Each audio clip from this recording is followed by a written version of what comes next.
Isang mapagpalang araw sa ating lahat, mga kapatid. Kumusta po? Sa mga oras na to, isang napakagandang balita ang ating ilalahad sa bawat isa, sa bawat pamilya na patuloy na nananampalataya sa Panginoon kahit man sa gitna ng pagsubok, sa gitna ng pagpapala, sa gitna ng unos at sa anumang sitwasyon na dinadanas ay patuloy pa rin nananalig sa Panginoon. Bilang anak ng Diyos, ang ating dakilang Ama ay may panawagan sa atin, sa ating mga buhay na kailangan nating magiging taglay araw-araw, saan man tayo magpunta, saan man tayo naruroon, anuman ang ating gagawin. Ang ating topic for tonight, kung gabi dyan sa iyo, topic for today, kung umaga dyan sa iyo, ay mababasa natin sa 1 Peter chapter 1. Ang buong chapter ay naglalaman ng 25 verses.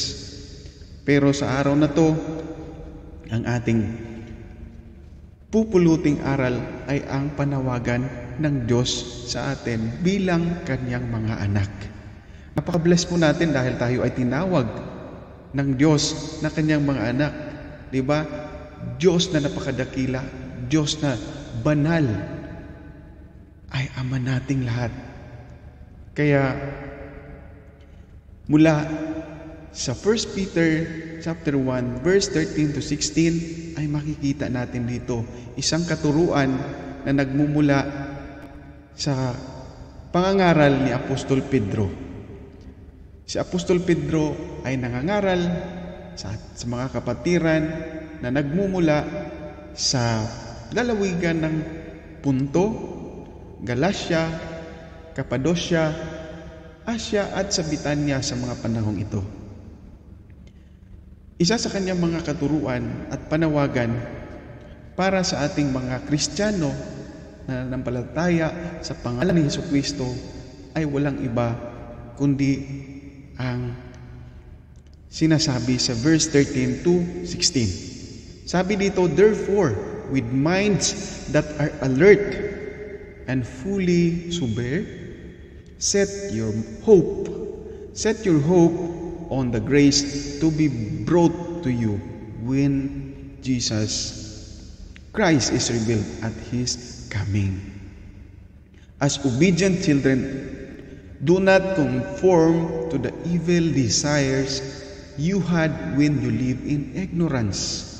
But just as He who called you is holy, so be holy in all you do."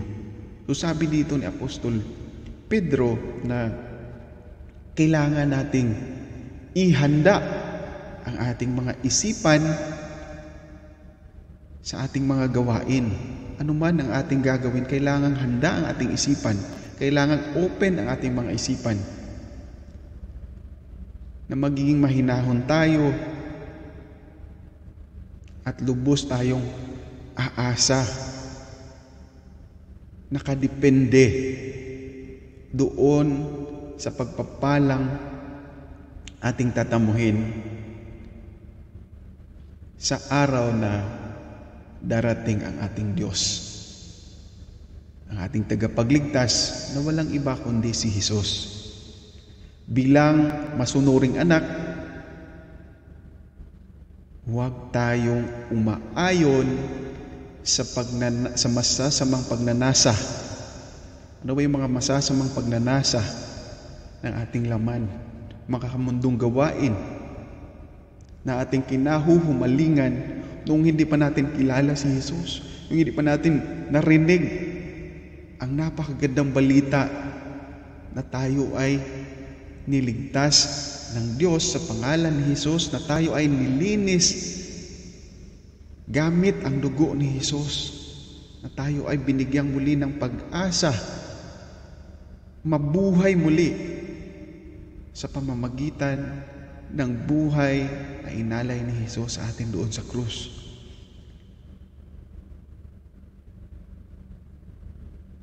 Tayo bilang anak ng Diyos, lagi nating tinatawag Lalo na kapag tayo ay nananalangin, Ama naming Diyos na napakadakila. Tinatawag nating Ama ang ating Diyos sa langit na napakadakila at banal. Alam natin na ang ating Ama sa langit ay banal. Kaya sabi dito ni Apostol Pedro, "But just as He who called you is holy," tayo din na tinatawag ng Diyos na kanyang mga anak, dapat din tayong mamuhay na may kabanalan. Dahil ang ating Diyos ay banal, dapat tayo rin mga anak niya ay mamuhay rin ng may kabanalan. For it is written, "Be holy because I am holy." And that is the calling of the Lord sa atin. Yun po yung panawagan ng Panginoon sa ating lahat bilang kanyang mga anak. Mga anak, be holy dahil ako po ay banal na inyong Diyos. Mga kapatid, paano ba mamuhay na may kabanalan? At bakit kailangan natin na mamuhay ng ganong paraan? Mga kapatid, hayaan niyong aking ihahayag sa inyo ang patungkol sa panawagan ng Diyos na kailangan nating mamuhay ng may kabanalan dahil yun po ang kanyang panawagan. Yun po ang panawagan ng ating Diyos na banal. Na saan ba natin yun matatagpuan? Paano ba natin yun makukuha? Kailangan natin si Jesucristo. Kailangan nating tanggapin si Jesucristo bilang ating tagapagligtas. Dahil sa Kanya ang lahat manggagaling. Sa Kanya ang lahat manggagaling ang pagpapal ating tatamuhin. A holy life can only be found in Christ Jesus alone. Amen? Yung sinasabi ng salita ng Diyos, "Be holy because the Lord our God is holy." Kung sa atin lang yan, ang mga sarili natin yan, depende. Sabi ng salita ng Panginoon, si Jesus mismo ang nagsabi, "With God, all things are possible, but with man, it is impossible." Imposible po natin yung matamo. Imposible po natin yung makamit ang pagiging banal sa harapan ng Diyos kung walang Kristo, kung walang Jesus na dumating dito sa mundo na naghugas sa ating mga kasalanan, na tayo po ay napakarumi, na tayo po ay dapat nang itapon doon sa impyerno. For dahil kay Jesus, lahat ng ating kasalanan ay nahugasan at doon nagsimula ang lahat na tayo ay nagiging anak ng Diyos, Diyos na banal, tayong lahat ay pinabanal ng Diyos sa pamamagitan ng dugo ni Jesus. Kaya napaka-bless natin, sobrang bless natin dahil wala tayong ginawa. Pero ang Diyos gumawa ng paraan para tayo muling magkaroon ng pag-asa, muling magkaroon ng buhay na malinis sa harapan ng Diyos. Paano ba mamuhay? Paano ba natin mapapanatili yung kalinisan na ating natamo mula kay Kristo? Dahil ang holy life na kailangan nating gawin, na pinapagawa sa atin ng Diyos, ay nasa kay Kristo.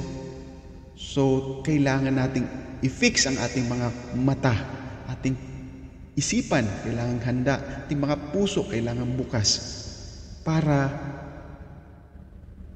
matutunan natin kung paano ba mamuhay na may kabanalan, how to live a holy life. Meron tayong acrostic na from the word holy. So be holy means letter H ng salitang holy, honor the Lord our God. We need to honor Him. How? Honor the Lord sa ating mga time. Kailangan si Lord lagi ang nauuna. Si Lord lagi ang ating priority. Next is ang ating mga sarili. Let's honor the Lord with ourselves as a living sacrifice. Yun yung sarili natin, i-offer natin sa Panginoon as a living sacrifice, no? Dahil yun po yung pleasing and acceptable worship sa Panginoon, yung isurrender natin mga sarili natin sa Kanya para tayo magiging banal with His power, with His knowledge and wisdom. Matutunan nating magmahal ng ating kapwa dahil tayo rin, no, natututo tayong magmahal dahil minahal tayo ng ating Diyos. Sa Kanyang pagmamahal sa atin, doon natin natutunan paano magmahal ng ating kapwa. So, honoring the Lord our God is to love for God first and love for self for us to love others. Sabi nga sa Mark 12 verse 30 to 31, no? Mark 12 verse 30 to 31, sabi dito, love the Lord your God with all your heart, with all your soul, and with all your mind, and with all your strength. Dapat nauuna si Lord from our heart, our mind, our soul, our strength. At ano ang pangalawa? The second is love your neighbor as yourself. There is no commandment greater than this, sabi ni Jesus. Ito'y noong siya'y tinanong ng mga matataas na katungkulan doon sa mga Parisiyo sa Israel kung ano ba ang pinaka-importante sa mga kautusan na inahayag sa kanila ng Diyos. Napakahayag sa atin, no, na ang pamumuhay na may kabanalan ay unang-una i-honor natin si Lord sa ating mga buhay, na siya ang lagi nating unahin. I-honor natin si Lord sa ating mga gawain, at yun ay makikita ng mga kapwa natin na mai-encourage din sila na gumawa ng kabutihan dahil sa kanilang mga nakikita sa atin at nararamdaman na pag-ibig ng Diyos.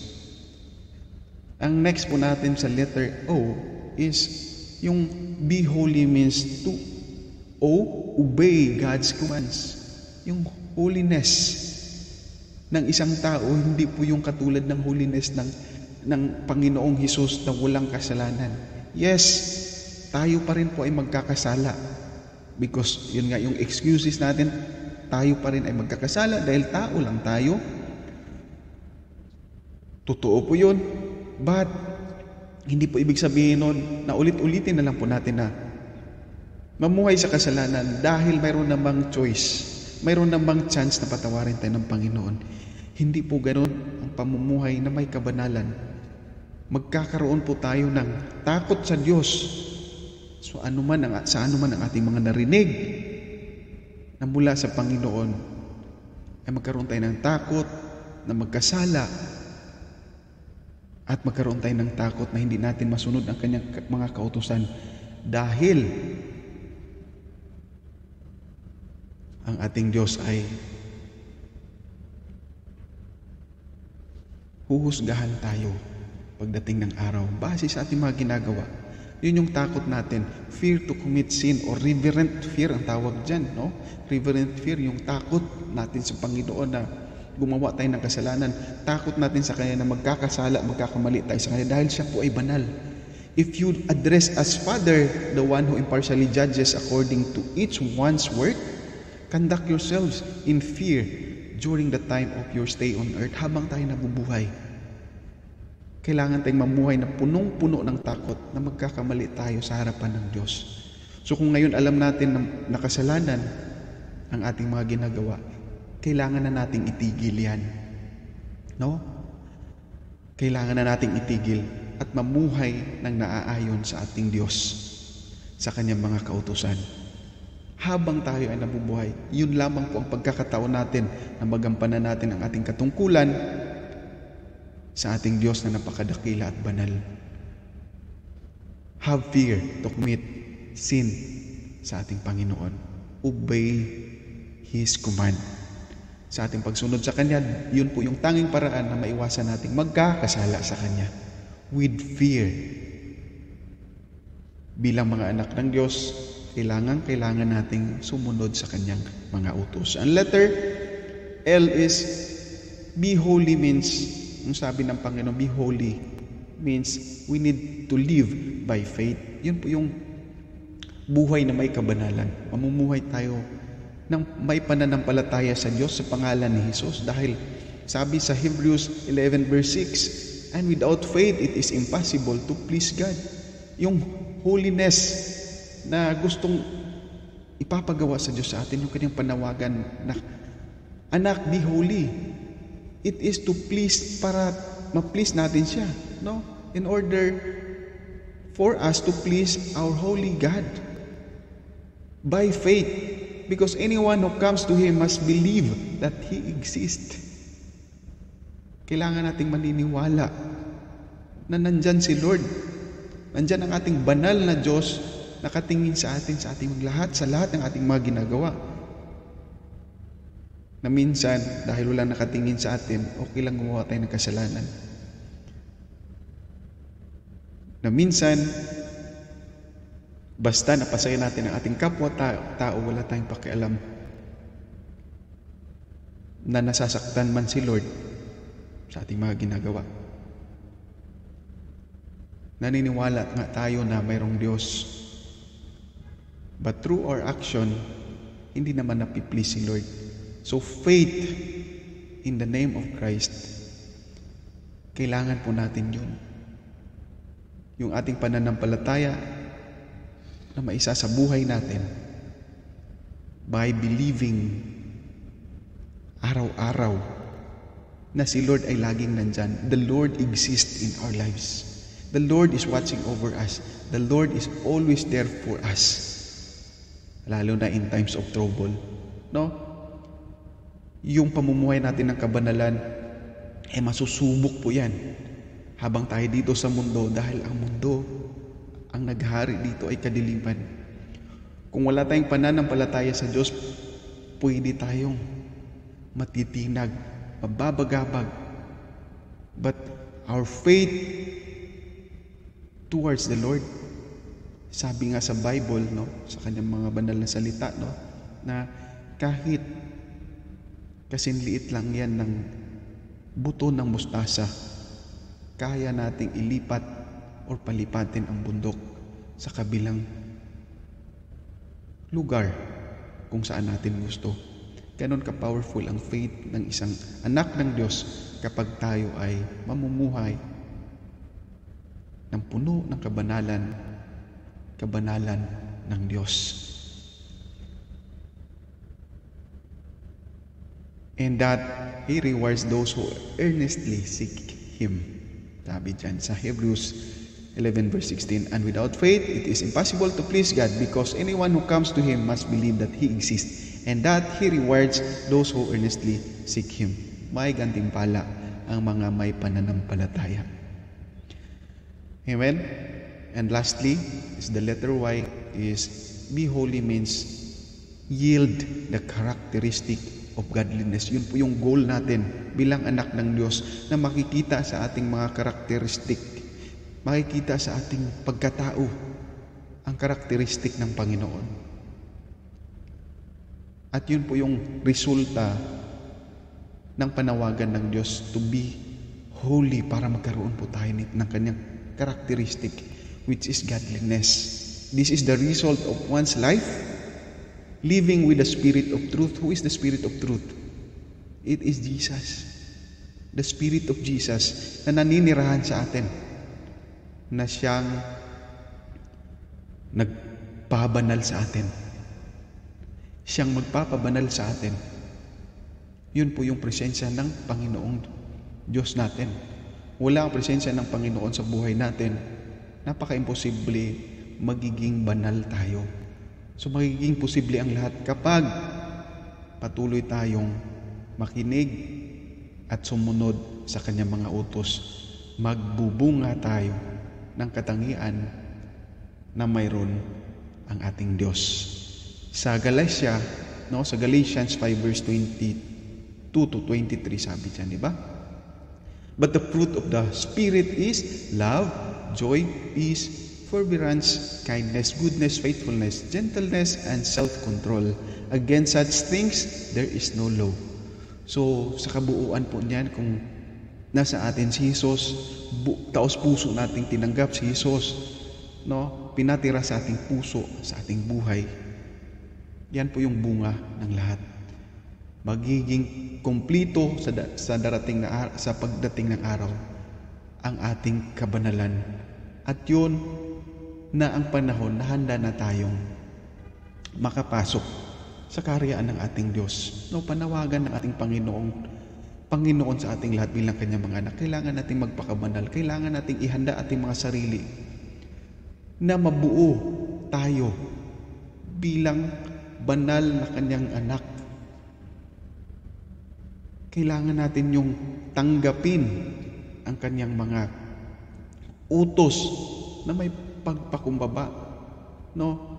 Kailangan nating pakinggan kung ano ang sinasabi ng Panginoon. At hindi lang hanggang pakinig, kailangan nating sundin. Sa closing po nito mga kapatid, be holy is not for us to be perfect in everything. Katulad ng ating mga iniisip, paano ako magiging banal? Tao lang ako. Yes, totoo po yan. Agree po tayo dyan. But hindi ang ating mga mabuting gawain ang magpapabanal sa atin, kundi ang mga salita ng Panginoon. Ang kailangan lang natin, we need to be alert and fully sober in everything we do. Kailangan alert tayo, kailangan sensitive tayo sa ating mga ginagawa. Ito bang ginagawa ko ay para ba to kay Lord? Dahil kung hindi yan para kay Lord, hindi po yan pamumuhay na may kabanalan. Ang tangi lamang pamumuhay na may kabanalan ay ang mga gawain para sa ating Diyos. For the one who called us, huwag nating kalimutan na tumatawag sa atin na magpakabanal ay banal na Diyos. Yun po ang ating Ama na nasa langit. Live with fear to commit sin. Kailangan po natin itong isa sa buhay na matakot tayong mamuhay sa kasalanan na. Dahil tayo po ay tinubos na ng Diyos mula dyan. At tayong lahat po ay namatay dahil sa kasalanan na ating ginawa. Tinubos na tayo ng Diyos sa pamamagitan ni Jesus. Binayaran na po tayo ang dugo ni Jesus dyan. So wag na po tayong bumalik sa mga kasalanan dahil malinis na po tayo sa ating pagtanggap kay Kristo. We're so blessed as children of God. Napaka-blessed po natin. Kaya mga kapatid, be holy, for the Lord our God is holy. Ito po yung panawagan ng ating Diyos sa ating lahat na Kanyang mga anak. Naway patuloy nating hanapin ang ating Diyos araw-araw sa ating mga puso at ating mga isipan para tayo ay makapamuhay ng may kabanalan. Maraming salamat at ang ating memory verse for today, but just as He who called you, sino ang tumatawag sa atin? It is our Lord, our God, a holy God. So be holy in all you do. For it is written, be holy because I am holy, says the Lord. 1 Peter chapter 1, verse 15 to 16. Mga kapatid, maraming salamat. Pagpalain nawa tayo ng Diyos ng Kanyang kapayapaan na punong-puno ng kagalakan sa pagtanggap ng Kanyang mga salita na punong-puno rin ng katotohanan. Maraming salamat po. To God be the glory. God bless you and your family. Maraming salamat po once again. This is Jai, inyong kapatid sa pananampalataya. Palaging nandito, sinusubok ang bawat panahon na makapaglahad ng salita ng Diyos. Maraming salamat po sa inyong lahat, sa mga nakikinig at sa mga patuloy na nagsishare ng mga salita ng Panginoon. Be courageous lamang po. Be strong And huwag po tayong tumigil sa pagkalat ng napakagandang balita na nagmumula sa ating Diyos na banal at napakadakila. Maraming salamat po. Bye-bye mga kapatid. Thank you so much. Maraming salamat po.